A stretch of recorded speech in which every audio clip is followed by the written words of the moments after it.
মাননীয় প্রধানমন্ত্রী, সম্মানিত সভাপতি ও উপস্থিত সুধীবৃন্দ, ইহার চেয়ে হতেম যদি অনেক কিছুই তো হতে ইচ্ছে করে, কিন্তু বাবার অত্যাচারে কি কোনো কিছু করার বা হওয়ার সত্যিই জো আছে? এই তো কদিন আগে বাসার সবাই মিলে নাটক দেখতে বসেছে।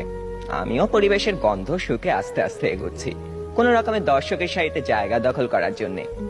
অমনি বাবা গুরুগম্ভীর কণ্ঠে আদেশ জারি করলেন, 2 দিন পরে তোমার পরীক্ষা, এখন তোমার এসব নাটক ফাটক দেখা চলবে না। কি আর করা, দরজার চৌকাঠ থেকেই ফিরে যেতে হলো।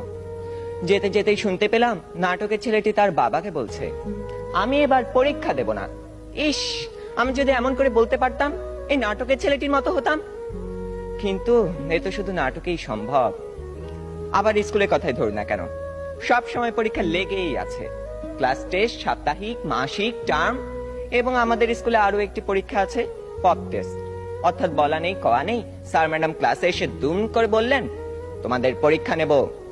কি জ্বালা, এমনিতেই পরীক্ষার ভয় বাঁচি না, তা আবার এই পপ টেস্টের ভয় রাত দিন কাঁটা হয়ে থাকতে হয়। জনান্তিকে বলে রাখি, আমি যদি দেশের প্রধানমন্ত্রী হই তবে সবার আগে এই পরীক্ষা ব্যবস্থাটা তুলে দেব।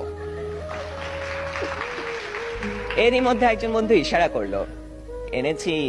বুঝতে পারলাম গতকাল তাকে হুমায়ুন আহমেদের বোতল ভূত বইটা আনতে বলেছিলাম। কোন রকমে পরীক্ষা শেষ করে উঠে গেলাম লাস্ট বেঞ্চে। দুজনে মিলে মজা করে পড়তে শুরু করে দিলাম। গল্পে আছে হুমায়ুন ভূত পোষে, তাও আবার বোতলে করে পকেটে রাখে। সে ভূতের খাবার চাঁদের আলো। ক্লাসের একজন যখন একথা বলে দিল, তখন অঙ্ক স্যার বোতলটা নিয়ে ভূতটাকে এক ঢোকে পেটের ভিতর চালান করে দিলেন। অমনি স্যারের পেটের ভিতর গুড়গুড় শব্দ উঠতে শুরু করলো, আর তিনি হেঁচকি তুলতে লাগলেন। দম ফাটিয়ে হাসতে যাব, হঠাৎ কানে টান পড়তেই শটান দাঁড়িয়ে গেলাম। বইটা পড়তে পড়তে টেরই পাইনি কখন ইংরেজি ম্যাডাম চলে গেছেন আর এসেছেন জমদূত প্রায় আমাদের অঙ্ক স্যার। বইটা নিয়ে গেলেন হেড স্যারকে জমা দেবেন বলে। তার মানে আরো এক দফা শাস্তি।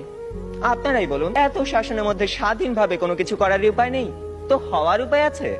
ধন্যবাদ সবাইকে।